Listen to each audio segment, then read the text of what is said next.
प्यारे दोस्तों, आपका मेरे चैनल हिंदी की दुनिया में एक बार फिर स्वागत है। दोस्तों, हम लोग व्याकरण पढ़ रहे थे। व्याकरण की इस कक्षा में आज हम लोग पढ़ेंगे रचना, बनावट के आधार पे शब्दों के भेद, और उसके बाद फिर हम लोग पढ़ेंगे दोस्तों रूप और प्रयोग के आधार पे शब्दों के भेद। इससे पहले हम लोग उत्पत्ति या स्रोत के आधार पे शब्दों के भेद पढ़ चुके हैं। दोस्तों, मैं आपको बता दूं कि उत्पत्ति या स्रोत के आधार पे शब्दों के 5 भेद होते हैं: तत्सम शब्द, तद्भव शब्द, देशज शब्द, विदेशज शब्द और संकर शब्द। तो दोस्तों, इन सब को विस्तार से पढ़ने के लिए आप प्लेलिस्ट को देखें।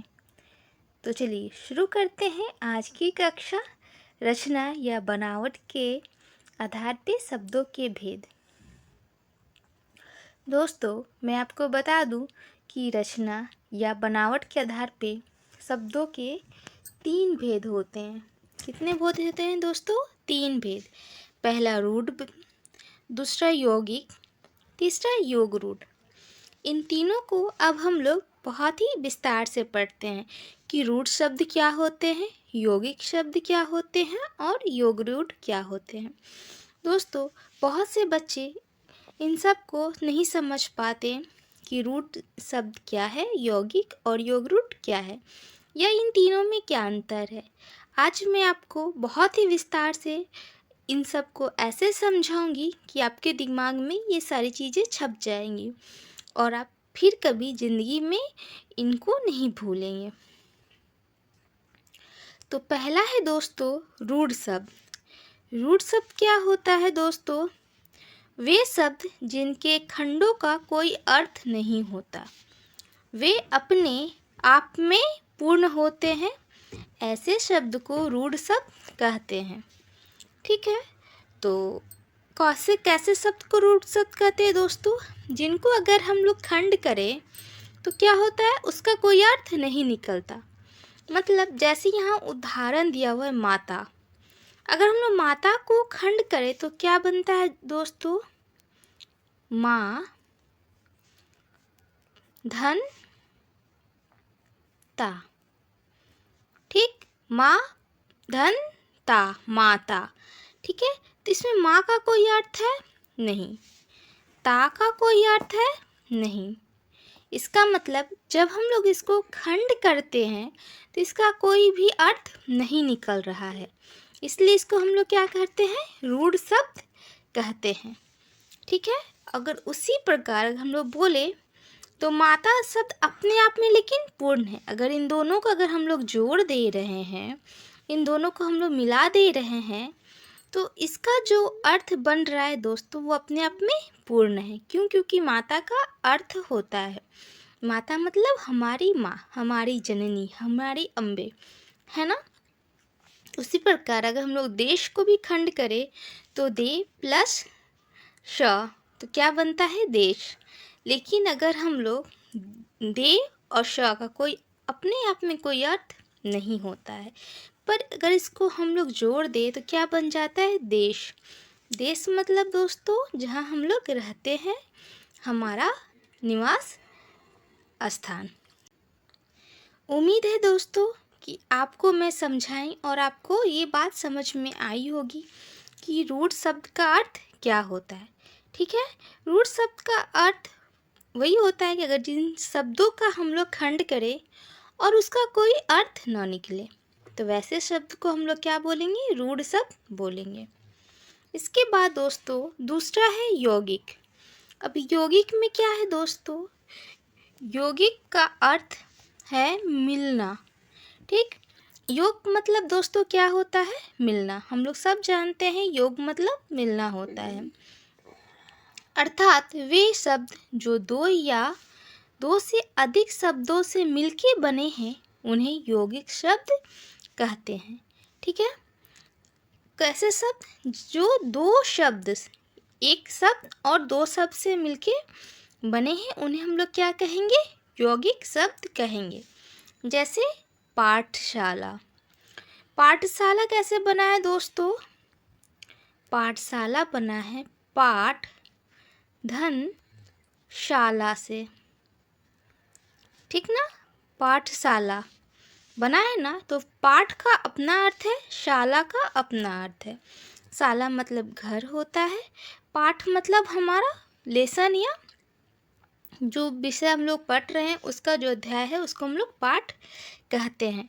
तो इसमें दोस्तों हम देख रहे हैं कि दोनों का ही अर्थ है, लेकिन अगर हम लोग दोनों को मिला दे रहे हैं तो एक नया शब्द बन जा रहा है, पाठशाला बन जा रहा है।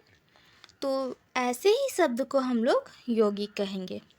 ये दोस्तों मैं बता दूँ, ये हमेशा दो शब्दों के मेल से बनते हैं और दोनों शब्द दोस्तों सार्थक होते हैं, मतलब दोनों का ही अर्थ होता है।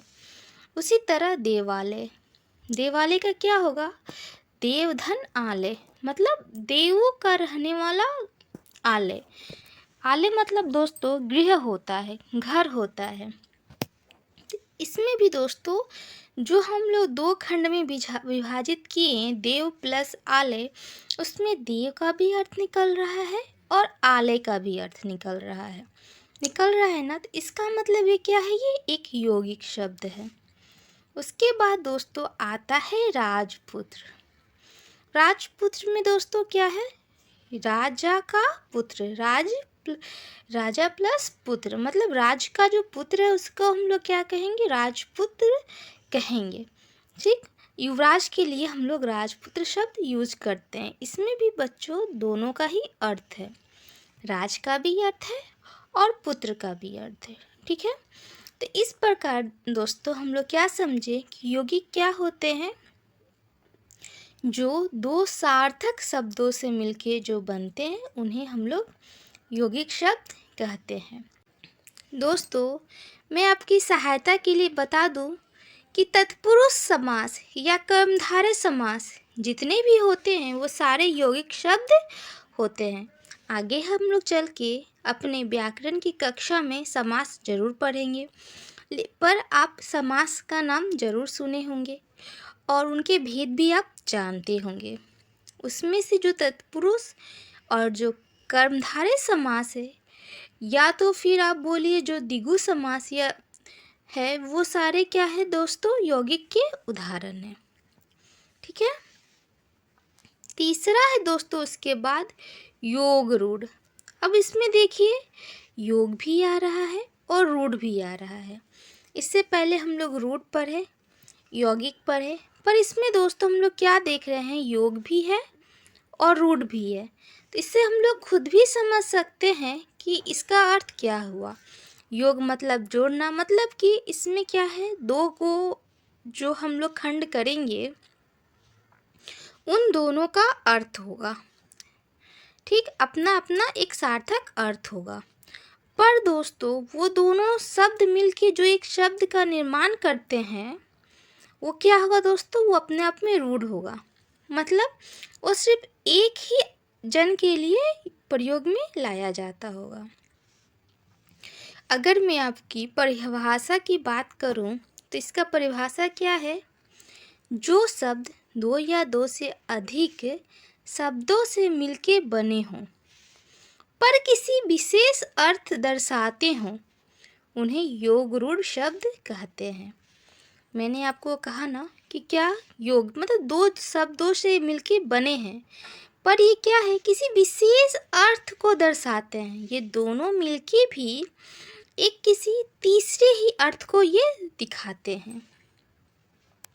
अब हम लोग उदाहरण से समझते हैं कि तीसरा अर्थ किसके बारे में कहा जा रहा है। जैसे दशानन, नीलकंठ, गजानन, ठीक है। तो दशानन दोस्तों हम लोग सब जानते हैं 10 प्लस आनन, 10 एक संख्या है और आनन मतलब सर, है ना। तो इसमें 10 का भी अपना अर्थ होता है और सर का भी, आनन का भी अपना एक अर्थ होता है। पर दोस्तों जो ये दशानन शब्द है हम सब जानते हैं किसके लिए प्रयोग किया जाता है, रावण के लिए। इसमें दोनों का अर्थ होते हुए भी ये दशानन सिर्फ रावण के लिए ही रूढ़ है ना, इसलिए इसको हम लोग योग रूढ़ कहते हैं। उसी प्रकार दोस्तों नीलकंठ, नील धन कंठ, दोनों का अर्थ है ना, पर ये क्या नीलकंठ हम लोग किसके लिए रूढ़ है दोस्तों? ये भगवान शंकर के लिए रूढ़ है ना। इसके बाद गजानन, गज धन आनन। गज मतलब तो हम लोग सब जानते हैं हाथी होता है, और आनन मतलब सर, मतलब हाथी के सर जैसा। कौन है आप बताइए? ये किसी एक विशेष भगवान के लिए प्रयोग किया जाता है जिसका सर किसका जैसा है? हाथी के जैसा। वो कौन है? वो हमारे गणेश भगवान है ना। इसी प्रकार दोस्तों जितने भी ऐसे शब्द होंगे जिनका निर्माण दो शब्दों से मिलकर होता है, पर वो क्या होता है, किसी तीसरे ही के प्रयोग किया जाता है, सिर्फ तीसरे के लिए प्रयोग किया जाता है, ऐसे शब्दों को दोस्तों हम लोग योग रूढ़ कहते हैं। ठीक है, तो मैं आपकी सरलता के लिए बता दूं कि बहुब्रीहि समास के जितने भी उदाहरण हैं दोस्तों, वो क्या है, वो योग रूढ़ के उदाहरण है। उसके बाद भी दोस्तों अगर हम लोग दूसरा उदाहरण ले, जैसे जलज, ठीक ना, इसमें जल का भी अर्थ है और ज का भी अर्थ है। ठीक है, जल मतलब तो पानी और ज मतलब जन्मा। ठीक, तो जल में जन्मा, जल में कौन जन्मा बच्चों? कमल। तो कमल शब्द भी क्या है दोस्तों? एक योग रूढ़ शब्द है। ऐसा नहीं है किसी बहुब्रीहि समास ही योग रूढ़ है। ठीक है, जितने भी ऐसे शब्द जिनका दो सार्थक अर्थ निकले और वो किसी तीसरे के लिए रूढ़ हो, वे सारे शब्द योग रूढ़ होते हैं। साथ ही साथ जितने भी बहुब्रीहि समास हैं वे सारे योग रूढ़ शब्द होते हैं। उम्मीद है दोस्तों कि आपको बात समझ में आई होगी। अब हम लोग इससे आगे बढ़ते हैं, रूप प्रयोग के आधार पे शब्दों के भेद। इससे पहले हम लोग क्या क्या पढ़े? उत्पत्ति के आधार पे शब्दों के भेद। फिर हम लोग पढ़े रचना या बनावट के आधार पे शब्दों के भेद। अब हम लोग क्या पढ़ेंगे दोस्तों? रूप या प्रयोग के आधार पे शब्दों के भेद। दोस्तों रूप या प्रयोग के आधार पे शब्दों के दो भेद हैं। पहला विकारी शब्द और दूसरा अविकारी शब्द। दोस्तों ये दोनों शब्द को लेके बच्चों में बहुत ही ज़्यादा परेशानी रहती है। वे ये दोनों को समझ ही नहीं पाते कि विकारी शब्द क्या है और अविकारी शब्द क्या है। पर मेरे इस कक्षा में आप लोग अच्छे से समझ जाएंगे कि विकारी शब्द क्या है और अविकारी शब्द किसे कहते हैं। ठीक है, तो सबसे पहले हम लोग विकारी शब्द को जानते हैं कि विकारी शब्द किसे कहते हैं। दोस्तों विकारी शब्द वे शब्द होते हैं जिनमें लिंग, वचन, काल के परिवर्तन होते हैं। मतलब जैसे कि